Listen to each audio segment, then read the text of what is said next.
Jadi untuk mengumpulkan itu, coba mungkin dijelaskan sedikit Bang Radit dari awal investasi umur 21, ini aset kelas apa aja sih yang dipakai untuk sana? Kalau buat dana pensiun udah pasti saham sih. Oke. Kalau buat dana pensiun, Portfolionya berapa persen waktu itu pas awal mulai untuk bisa ngumpulin dana pensiun pertamanya?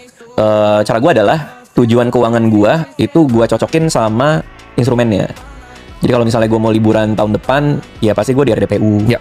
Kalau misalnya gue mau ganti mobil, ya mungkin ke obligasi atau reksadana pendapatan tetap. Nah kalau di dana pensiun waktu itu termasuk mungkin salah satu komponennya dana pendidikan tadi, karena kan sekolahnya juga masih di atas 10 tahun ya waktu itu gue ngitungnya. Itu masuknya memang di aset kelasnya di saham. Berapa persen Bang di saham waktu itu? Untuk dana pensiun 100%. 100%. Oh, jadi Bang Radit itu pos-posin aja dana pensiun 100% saham, mau ganti mobil misalnya pakai yang pendapatan tetap, dan money market tuh pakai buat yang short term gitu ya. Iya, artinya makanya gue nggak bikin komposisi aset gue segini, makanya obligasi harus berapa persen apa segala macam. Gue nggak bikin komposisi itu. Gue sesuai dengan tujuannya.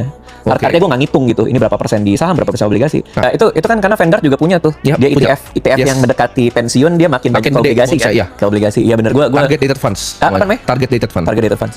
Kenapa kayak gitu? Karena pertama gue diajarinnya dari awal kayak gitu. Gue belajarnya juga kayak gitu. Dan buat gua itu menjadi masuk akal karena uang itu gue kaitkan sama tujuan investasinya. Oke.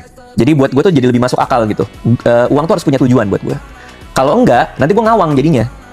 Oke, dengan risk profile gue, makanya obligasinya aturan 30%. RDPU-nya harusnya 10%, sisanya saham. Dengan risk profile, biasanya kan kayak gitu kan. Ya. Risk profile ini berarti asset allocation yang dibagi-bagi gitu. Tapi kan tujuannya jadi gue nggak tahu gitu.